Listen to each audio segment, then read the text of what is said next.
சமாதானம். ஏசு கிறிஸ்து உங்கள் எல்லாரையும் அவர் நேசிக்கிறார். அவர் நேசிக்கிறதுனால நமக்காக சொந்த குமாரன் ஏசு கிறிஸ்துவே கொடுத்திருக்கிறார். அவர் நல்ல தேவனாக இருக்கிறார். என்னுடைய தண்டனையை அவர் ஏற்றுக்கொண்டு சிலுவையில் எல்லாவற்றையும் அவர் செய்து முடித்தார்.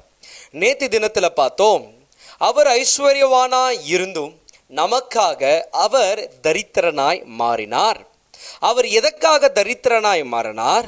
அவருடைய தரித்திரத்தின் நிமித்தம் நாம் எல்லாருமே ஐஸ்வர்யவானா ஆகணுன்றதுக்காக அவர் குமாரனை தரித்திரத்துக்கு கொண்டு வந்தார். அப்போ நினைச்சு பாருங்க, ஆண்டவராக இயேசு கிறிஸ்துவோடையதும் பிதாவாகிய தேவனுடையதும் என்ன பிரதான நோக்கம்னா, அவரை நம்புற பிள்ளைங்க கெட்டு போகாமல் நித்திய ஜீவனை அடையணுன்றது. அதே மாதிரி குமாரனை கொடுத்து நம்மளை சம்பாரித்து ஏதோ ஒரு இடத்துல வைக்கிறதுல ஐஸ்வர்யமான ஒரு வாழ்க்கையை நம்ம வாழணுன்றத தேவன் விரும்புகிறார். அல்லேலூயா. அப்போ இன்னொரு சத்தியத்தை நீங்க தெரிஞ்சுக்கணும் பாருங்க. தேவன் இயேசு கிறிஸ்து நமக்காக சாபமானது. ஆமென் சொல்லுங்களேன். Galatians chapter 3 verse 11 நம்ம கொஞ்சம் கவனிக்கலாம். So it is clear that no one can be made right with God by trying to keep the law, for the scripture says it is through faith that the righteous person has life. Hallelujah. நியாய பிரமாணத்தினால ஒருவனும் நீதிமான் ஆக்கப்பட முடியாது. வார்த்தை சொல்லுது, அவர் மேலே வைக்கிற விசுவாசத்தினால தான் நீதிமான் பிழைப்பான் அப்படின்னு பைபிள் சொல்லுது. 13 பாருங்க, நியாய பிரமாணத்தினால ஒருத்தருனாலையும் நீதிமான் ஆக்கப்பட முடியாது. பாருங்க, ரெண்டே பேர் தான், ரெண்டு விதத்தில் தான் நம்ம நீதியை அடைய முடியும். ஒன்று நம்மளுடைய கிரியையினால, இன்னொன்று விசுவாசத்தினால. ஒன்று கிரியையினால ஒருவனும் நீதிமான் ஆக்கப்பட முடியாதுன்னு பவுல் எழுதியாச்சு. ஒருத்தருமே நியாயப்பிரமாணத்தின் கிரியையினால நான் இதை செஞ்சேன், அதை பண்ணேன், இப்படி இருக்கிறேன், அப்படி இருக்கிறேன் என ஆண்டவர் ஆசீர்வதிக்கணும், இல்லை, அப்படி ஆகவே முடியாதான். பாருங்க, ஒருத்தருக்கும் அந்த எபிலிட்டி இல்லை. அந்த எபிலிட்டியை லாவை நம்ம கரப்பிடிக்கிற மாதிரி இருப்போம் அப்படின்னா இயேசு நம்மளுக்கு தேவையில்லை. ஆனால் இயேசு நமக்காக அனுப்பப்பட்டார், நம்மளை மீட்கும்படி, நம்மளை ரட்சிக்கும்படி, நம்மளை நரகத்திலிருந்து காப்பாற்றும்படி, தரித்திரத்திலிருந்து காப்பாற்றும்படி, குறைவிலிருந்து நோயிலிருந்து காப்பாற்றும்படி, எல்லா விதமான சாபங்களை ஏற்றுக்கொள்ளும்படி நம்ம இயேசு கிறிஸ்து இந்த உலகத்துக்கு வந்தார். பாருங்க, பிரதானத்தில் இது ஒரு பிரதானம் என்னன்னா, இயேசு உனக்காக எனக்காக சாபமா மாறினார். பாருங்க 13வது வசனம். But Christ has rescued us from the curse pronounced by the law when he has hanged on the cross. He took upon himself the curse for our wrongdoing. For it is written in the scripture, cursed is everyone who is hanged on a tree. அப்போ இங்க சொல்லுது, நியாய பிரமாணத்தினால வருகிற அந்த சாபத்துக்கு நம்மள நீங்களாக்கி ரட்சித்தார். இப்போ ஒரு இமேஜினேஷன் பண்ணிக்கங்க, ஒரு ட்ரெயின் வருது, அது உன்னையும் என்னையும் அடிக்க வேண்டியது தான் இல்லையா? ஆனால் அங்கே என்ன நடந்துச்சுன்னா, ஒருத்தர் நம்மளை இழுத்துட்டு அவர் போய் நின்ன மாதிரி ஆயிடுச்சு. உன்னைதான் அந்த ட்ரெயின் அடிக்க வேண்டியது, அந்த சாபமான வாழ்க்கை வாழ வேண்டியது நீ தான். ஆனால் இயேசு நமக்காக சாபம் ஆனாராம். ஹல்லேலூயா. அவர் சாபத்தை ஏற்றுக்கொண்டாராம். ஆமென் சொல்லுங்களேன். When he was hang on the cross, he took upon himself the curse for our wrongdoing. நீயும் நானும் அடி வாங்க வேண்டிய இடத்துல எல்லாத்தையும் அவர் எடுத்து போட்டுக்கினாராம். அதான் பைபிள் சொல்லுது, பாவம் அறியாத அவர் நமக்காக பாவம் ஆனாராம். நீதி அறியாத நீ அவர் நிமித்தமா நீதியை அடைஞ்சிருக்கிறோமா? நாளைய தினத்தில் நம்ம அதுதான் பார்க்க போகிறோம். நம்ம செழிப்பின் பற்றி, கர்த்தருடைய நோக்கங்களை பற்றி நம்ம பார்த்து கொண்டு வருகிறோம். இதில் சொல்லுது, நியாய பிரமாணத்தினால உனக்கு வர வேண்டிய சாபம். Deuteronomy 28 படிச்சிங்கன்னா, இந்த நியாயப்பிரமாண புஸ்தகத்தை நீ கரம் பிடிக்கணும், இதெல்லாம் பண்ணினா நான் உன்னை ஆசீர்வதிப்பேன், பட்டணத்தில் ஆசீர்வாதமாக இருப்பேன், தேசத்தில் ஆசீர்வாதமாக இருப்பேன், போகையில் ஆசீர்வாதமாக இருப்பேனுங்குது. நீ கரம் பிடிக்கலைன்னா உலகத்திலேயே கீழே இருப்ப, பட்டணத்தில் சபிக்கப்பட்டிருப்ப, உங்கள் உங்கள் உங்கள் உங்கள் தேசத்தில் சபிக்கப்பட்டிருப்ப, நீ போகையில் சபிக்கப்பட்டிருப்ப. அப்படி தான் இருக்குது பாருங்கள். அப்போது அந்த சாபத்துக்கு இயேசு நீங்களாக்கி, he has rescued, he has saved us from that. ஆமென் சொல்லுங்களேன். அல்லேலூயா. God has rescued from the curse. நீயும் நானும் அனுபவிக்க வேண்டிய அந்த சாபத்தை, ஏன்னா பைபிள் சொல்லுது, மரத்தில் தூக்கப்பட்ட எவனும் சபிக்கப்பட்டவன். தூக்கல் போடப்பட்ட எவனும் யாருங்க? சபிக்கப்பட்டவன். அப்போ இயேசு கிறிஸ்து ஒரு மரத்தில் தொங்கப்பட்டார், அந்த சாபத்தை ஏற்றுக்கொண்டார். He took upon himself the curse for our doing, for it was written, scripture says, cursed is everyone who's hang on a tree. அப்போ நம்ம ஆசீர்வாதமா அந்த நியாய பிரமாணத்தினால வருகிற அந்த சாபத்துக்குலேருந்து நம்மளை குமாரனை கொடுத்து பிதாவாகிய தேவன் ரட்சித்து இருக்கிறார், மீட்டெடுக்கிறார். குமாரனை கொடுத்துட்டுருக்கிறார். நீ சாபமாயிடு, ஆனால் என் பிள்ளை ரோஹன், என் பிள்ளை சாம் அவங்க இருக்கக்கூடாது, கமான் வா அப்படின்னு அவங்கள மீட்டுட்டு இயேசுவை தள்ளிட்டுக்கிறார். இப்போ பாருங்க, தண்டிக்கலைன்னா அவர் நியாயாதிபதியாக, நல்ல நியாயாதிபதியாக இருக்க முடியாது, ஒரு நல்ல ஜட்ஜாக இருக்க முடியாது. தண்டிக்கணும். ஆனால் தண்டனையை நம்மளுக்கு கொடுக்காம என் பாவத்துக்கு, உலகத்தின் பாவத்துக்கு, எல்லா சாபத்துக்கும் அவரை சாபம் ஆக்குனாராம், அவரே சாபத்தை எடுத்து போட்டுக்கினாராம். ஆமென் சொல்லுங்களேன். அல்லேலூயா. பாருங்க, நம்ம இன்னும் கொஞ்ச நாள்ல பார்க்க போறோம். 14th verse. Through Christ Jesus, God has blessed the Gentiles. நீங்கள் உங்களை என்ன தான் சொல்லுது? With the same blessing He promised to Abraham, so that we who are believers might receive the promised Holy Spirit through faith. Hallelujah. ஆபிரகாமினுடைய ஆசீர்வாதத்தை நம்ம சுகந்தரித்து கொள்ளும்படியாய் ஆபிரகாமுக்கு ஒரு வாக்குத்தத்தத்தை இயேசு பிதாவாகிய தேவன் கொடுத்திருந்தார். அந்த வாக்குத்தத்தத்துக்கு உடன் சுதந்திரவாளிகளாய் நம்ம இருக்கிறோம். பாருங்க, இன்றைக்கு தேவன் எல்லா சாபத்துக்கும் உங்களை நீங்களாக்கி ரட்சித்திருக்கிறார். 12 சொல்லுது, this is a way of faith is very different from the way of law, which says it is through obeying the law that a person has a life.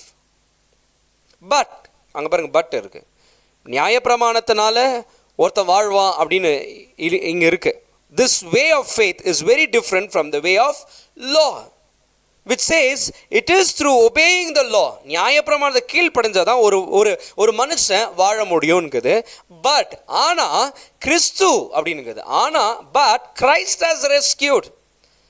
கடவுள் உங்களை நியாய பிரமாணத்தினால வர, நீ கீழ்ப்படியாம போறதுனால வர அந்த சாபத்தை அவர் ஏற்றுக்கொண்டாராம். அல்லேலூயா. அவர் ஏற்றுக்கொண்டாராம். அப்போ அவர் சாபத்தை ஏற்றுக்கொண்டார்னா நீ சாபத்துக்கு சொந்தக்காரன் இல்லை, ஆசீர்வாதத்துக்கு சொந்தக்காரன். ஹல்லேலூயா. ஆமென். அப்போ நம்ம சபிக்கப்பட்டவர்கள் இல்லை, ஆசீர்வதிக்கப்பட்டவர்கள். இதை நீங்க நம்பணும், விசுவாசிக்கணும். பாருங்க, கிறிஸ்து இயேசு மரத்தில் தூக்கப்பட்டதுனால நீ மரத்தில் தொங்குன உன்னுடைய பாவத்துக்காக இல்லை. அப்ப அவரு தொங்குனதுனால மறுபடியும் கர்த்தர் உன்னை தொங்க வைக்கிறதுக்கு அவர் அந்நீதி தேவன் அல்ல. நான் செஞ்ச கொலை எங்க அண்ணன் எடுத்துக்கினான், அவன் போயிட்டு ஒரு 6 மாதம் 4 மாதம் ஒரு வருஷமோ தண்டனை அனுபவிக்கிறான்.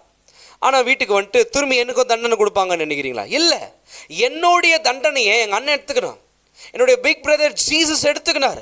அவரையும் பிதாவாகிய தேவன் தண்டிச்சுட்டு உன்னையும் தண்டிக்க மாட்டார். இதை நம்பும் பொழுது அந்த சாபத்திலிருந்து உங்களை நீங்களாக்கி தேவன் உங்களை ரட்சிக்கிறார். ஸோ நம்ம ஆசீர்வாதமாக இருக்கணும், நம்ம பட்டணத்தில் ஆசீர்வாதமாக இருக்கணும். ஆசீர்வாதம் நம்மளை ஓவர் கம் பண்ணும். blessing will overcome youங்கிறது பைபிளில். அப்போ Deuteronomy 28 சொல்கிற எல்லா வாக்குத்தத்தத்தையும் நம்ம தியானிக்க போகிறோம். அந்த தியானிக்கிற சமயத்தில் இந்த கீவேர்ஸை வச்சு தான் நம்ம தியானிக்க போகிறோம். என்ன கீவேர்ஸ்? நியாய பிரமாணத்து பேர் எல்லாம் கீழ்ப்படைஞ்சாதான் நீ மேலே இருப்ப அப்படின்னு பைபிள் சொல்லுதுல்ல. அப்போது எனக்காக ஒருத்தர் எல்லாத்தையும் கீழ்ப்படைஞ்சிருக்கிறாரே. பைபிள் ஜீசஸ் சொல்கிறாரு. இங்கே நம்ம என்ன நினைக்கிறோம்? நியாயப்பிரமாணத்தை கீழ்ச்சி போட்டு நியாயப்பிரமாணத்தை ஒன்றில்லாம் பண்ணிட்டாரு, அதை இயேசு கண்டுக்கவே இல்லை. இல்லைங்க, நியாயப்பிரமாணத்தை அவர் அழிக்க வரலையா, செய்து முடிக்கவே இயேசு வந்தாராம். ஆமென். நியாயப்பிரமாணத்தை அழிக்க வரலையா, செய்து முடிக்கிறதுக்காக வந்தாராம். அப்போ இயேசு அழிக்கிறதுக்கு வரல, நியாய பிரமாணத்தை உனக்காக எனக்காக செய்து முடிக்கவே வந்தார். அப்போ செய்து முடிக்கிறாருன்னா எப்படி? அவர் சொல்றாரு செய்து முடிச்சாருனாக்கா ஆமா செய்து முடிச்சார். அவர் கேட்கிறார், உங்களில் யார் என்னை குற்றப்படுத்த முடியும்? கமான், உங்களில் யார் என்னை குற்றப்படுத்த முடியும் சொல்லுங்க அப்படின்றார். ஆனால் என்ன இல்லை உங்களை உங்களில் யார் குற்றப்படுத்த முடியும் அப்படின்னு நின்னோம்னாக்கா குற்றத்தை எழுதுவோம், ஒரு 100ஆவது எழுதுவோம் இல்லையா? ஆமென். ஒரு 100ஆவது எழுதுவோம். ஆனால் இங்கே இயேசு சொல்கிற உங்களில் யார் குற்றப்படுத்த முடியும்? பாருங்க, ஒருத்தன் குற்றம் பண்ணாதான் அவனை அரெஸ்ட் பண்ணும். ஆனால் இங்கே இயேசுவை அரெஸ்ட் பண்ணுற இவர் என்ன பண்ணாருன்னு தேடுனுங்கிறாங்க, ஒன்றுமே மாட்டலை. ஏரோட் பார்க்குறாரு, ஒன்றுமே இல்லை. ஏன்னா அவர் குற்றமே செய்யலை, ஏன்னா அவர் பாவம் செய்யலை, அவரிடத்துல பாவம் இல்லை, அவரிடத்துல வஞ்சனம் இல்லை, ஒன்றுமே இல்லை. ஆனால் பாவம் அறியாத அவர் நமக்காக பாவமானாராம். அவர் நமக்காக பாவமானாருங்க. அந்த பாவத்தை நிமித்தம் இந்த சாபத்தை அவர் சுமந்தார். அப்போ யாருடைய பாவத்துக்காக? என்னுடைய உன்னுடைய பாவத்துக்காக தான் கிறிஸ்து இயேசு சாபமானார். அந்த நியாய பிரமாணத்தினால வருகிற அந்த சாபத்துக்கு நம்மளை நீங்களாக்கி ரட்சித்து இருக்கிறார். Hallelujah. So you are no more under curse, you are under blessing of the Lord Jesus Christ. இயேசு உனக்கு ஆசீர்வாதத்தை சம்பாதித்து கொடுத்திருக்கிறார். பைபிளில் சொல்லப்பட்டுக்கிற ஆயிரக்கணக்கான ஆசீர்வாதமான வாக்குத்தத்தங்களை இன்றைக்கு இந்த 100 நாளை நம்ம தியானிச்சு சுதந்திரித்து கொள்ள போகிறோம். நீங்கள் ஒரு நாள் இந்த வார்த்தைகளை கேட்க கேட்க உங்களுக்குள்ள பெரிய விஷன்ஸ் வரும் பாருங்க, ஒரு பெரிய தரிசனங்கள் வரும். என் கர்த்தர் எனக்கு இதை வச்சிருக்கிறார், இதுதான் என் வாழ்க்கை. நீங்கள் முடிவு பண்ணும் போது உங்கள் வாழ்க்கை அப்படி ஆக முடியும். ஹல்லேலூயா. அப்போ நியாய பிரமாணத்தை அழிக்கிறதுக்கு வரல, அவர் செய்து முடிக்கவே வந்தார், செஞ்சார். வேண்டிய அந்த பெனால்ட்டியை கூட அவர் செஞ்சார். தண்டனை கடைசி நியாய பிரமாணத்தோடைய கடைசி என்னன்னா சாவு. பாவம் செய்கிற ஆத்மா சாகவே சாகும். அப்போ பாவம் செய்கிற ஆத்மா சாகனா இயேசு செத்தாரா? நிச்சயமா செத்து போனார். எதனால? என்னுடைய பாவத்தினால. அப்போ அவரு அவ்வளோ கஷ்டப்பட்டு நம்மளுக்கு சேர்த்து வச்சதை அனுபவிக்காம நம்ம என்ன பண்ணுகிறோம்னா வேஸ்ட் பண்ணிட்டு இருக்கிறோம். இன்னும் குறைவிலே இருக்கிறோம், இன்னும் தரித்திரத்திலே இருக்கிறோம், இன்னும் கடன் வாங்கி சுற்றினுக்கிறோம், இன்னும் 4 பேரை கேட்டுன்னு உட்காந்துனுக்கிறோம். இது வாழ்க்கையே ஆண்டவருக்கு விருப்பமே இல்லை. உன்னை ஆசீர்வாதமாய் வாழணும், உனக்கானதை ஆண்டவர் ஒரு பத்திரமா எழுதி வச்சிருக்கிறாரு. It is yours. நான் உனக்காக மரத்தில் தூக்கப்பட்ட சபிக்கப்பட்ட நான் சாபமா மாறி இருக்கிறேன். எதுக்கு? நீ ஆசீர்வாதமா வாழ்றதுக்காக. ஹல்லேலூயா. அப்போ நியாய பிரமாணத்தினால வருகிற எல்லா சாபத்துக்கும் நம்மளை ரட்சித்துட்டு இருக்கிறாரு. அப்போ நம்ம வாழ்க்கையில் ஏதோ ஒரு குறை வரும்போது நான் சபிக்கப்பட்டவன் இல்லை, நான் ஆசீர்வதிக்கப்பட்டவன் நீங்கள் சொல்ல சொல்ல சொல்ல உங்கள் வாழ்க்கை மாறும். ஏன்னா பைபிள் சொல்லுது, நம்மளுடைய நாவல தான் மரணத்தையும் ஜீவனையும் வச்சிருக்கிறா. நீங்கள் ஜீவனை பேசணும். என்ன ஜீவன்? நான் ஆசீர்வதிக்கப்பட்டவன், நான் தரித்திரத்துக்கு சொந்தமல்ல, நான் ஐஸ்வர்யவான். ஏன்? எனக்காக கிறிஸ்து தரித்திரனாய் மாறி இருக்கிறார், எனக்காக கிறிஸ்து சிலுவையில் தொங்கப்பட்ட சாபமாய் மாறி இருக்கிறார். அந்த சாபத்தை அவர் ஏற்றுக்கொண்டு எனக்கு ஆசீர்வாதத்தை தரும்படி அவர் மரத்தில் தொங்கப்பட்டார். அப்போ இன்னைக்கு உங்களுக்கு புரிஞ்சிருக்கும், தேவன் உன்னுடைய சாபமான வாழ்க்கையை விரும்பல, தேவன் தரித்திரமான வாழ்க்கையை விரும்பல, தேவன் உன்னோட நோய் உள்ள சரீரத்தை விரும்பல. நீ சுகமா, பலனா, உயர்வா, மேன்மையா வாழணும்னு கர்த்தர் விரும்புகிறார். எத்தனை பேர் நம்புறீங்க? அல்லேலூயா. கர்த்தர் உங்களுடைய வாழ்க்கையில அவ்வளோ பெரிய நன்மைகளை அவர் செய்யதான் போறார், அவர் செய்ய போறார். ஆமென். ஸோ நிச்சயமாக இந்த நாள் உங்களுக்கு பிரோஜனமாக இருக்குன்னு சொல்லி நான் நம்புகிறேன். தேவன் உங்களுடைய வாழ்க்கையில் இதுவரைக்கும் நடக்காத அந்த நன்மை, இதுவரைக்கும் நீங்கள் நினைக்கல, எனக்கு ஏன் இந்த நோய் வந்தது, நான் சபிக்கப்பட்டவன், எனக்கு ஏன் இந்த தரித்திரமான வாழ்வோ, நான் சபிக்கப்பட்டவன். இல்லை, உனக்காக உன்னை மன்னிக்கும்படியாய் நீ தண்டனை அனுபவிக்க கூடாதுன்னு ஒருத்தர் தண்டனை ஏற்றுக்கொண்டு, அந்த தண்டனத்தின் நிமித்தமாய் வருகிற சாபத்தை ஏற்றுக்கொண்டு, தரித்திரத்தை ஏற்றுக்கொண்டு, நோயை ஏற்றுக்கொண்டு இருக்கிறார். ஏன்? நம்ம இந்த உலகத்தில் ஆசீர்வாதமாய், சுகமாய், ஆரோக்கியமாய், செல்வ சீமான்களாய், ஐஸ்வர்யவான்களாய் வாழணுன்றதுக்காக. எல்லாவற்றிலும் வாழணும்னு ஆண்டவர் விரும்புகிறார். ஒன்றுத்திலும் குறை இருக்கக்கூடாது. ஆண்டவர் இஸ்ரவேல் பழைய ஏற்பாடிலேயே பெஸ்ட்டாக அவங்கள நடத்தினார். வனாந்திரத்தில் அவங்க வாழ்க்கை முடியல. வனாந்திரத்தை கடந்து போனாங்க தவிர வனாந்திரத்தில் அவங்க வாழ்க்கை முடியல. எவன் நம்பலையோ, எவன் விசுவாசிக்கலையோ, எவன் ஆண்டவர் அவனுக்குன்னு வச்சிருக்கிறத நம்பலையோ, நம்ப முடியாதது தாங்க பேச முடியும். இதேவன் நம்ப முடியாத சொல்லி, ஏன்னா அவங்க 430 வருஷமா அடிமையாக இருந்தாங்க. கானான் தேசத்தை தரேனாரு. கானான் தேசம் பாலை இதெல்லாம் கிடைக்கிற மாதிரி இல்லை, இங்கே அழிச்சிருவோம்னு சொன்னாங்க. சொன்ன ஒருத்தரும் செத்து போயிட்டான். நான் எங்கே ஆசீர்வாதமாக வாழ போகிறேன் அப்படியே ஆகிடுங்க. அதனால தான் இந்த சத்தியம் உங்களுக்கு தெரியணும். நான் சாபத்துலேருந்து வெளியே வந்திருக்கிறேன். நான் குறைவில் இருக்கக்கூடாது, நான் நோயில் இருக்கக்கூடாது, நான் பலவீனத்தில் இருக்கக்கூடாது. நான் ஒன்றும் சபிக்கப்பட்டவன் இல்லை, நான் ஆசீர்வதிக்கப்பட்டவன். அதுதான் உண்மை. ஹல்லேலூயா. அப்போ ஒன்று புரிஞ்சுக்கங்க, தேவன் சபிக்கப்பட்ட ஒரு வாழ்க்கையில், நோய் உள்ள ஒரு வாழ்க்கையில், குறைவான ஒரு வாழ்க்கையில், அசிங்கப்படுற ஒரு வாழ்க்கையில், தரித்திரமான ஒரு வாழ்க்கையை வாழ்றத, சமாதானம் இல்லாத ஒரு வாழ்க்கை வாழ்றத ஆண்டவர் விரும்பலை. அவர் நீ சுகமாக, ஆரோக்கியமாக, சமாதானமாக வாழணும்னு விரும்புகிறார். நீ செல்வ சீமானா இருக்கணும்னு விரும்புகிறார். மற்றவங்க முன்னாடி நீ உயர்ந்த இடத்துல இருக்கணும்னு விரும்புகிறார். அதனால தான் சொல்கிறாரு, இந்த நியாய பிரமாண புஸ்தகத்தை நீ கரம் பிடிச்சுனா நீ மேலே இருப்ப, இல்லைன்னா கீழே இருப்ப. அப்போ இந்த நியாய பிரமாணத்தை ஒருத்தர் செய்து முடித்திருக்கிறார். அவரை விசுவாசிக்கிறதுனால அந்த ஆசீர்வாதத்தை அவர் எனக்கு கொடுத்திருக்கிறார். எதனாலனா என் சாபத்தெல்லாம் அவர் எடுத்துக்கினார். எனக்கு வர வேண்டியதெல்லாம் அவர் எடுத்துக்கினார். அப்போ அவருக்கு வர வேண்டியதெல்லாம் எனக்கு வரணும் இல்லையா? அப்போது அதுதான் நியாயம். அவருக்கு சொந்தமானதெல்லாம் எனக்கு சொந்தமானது.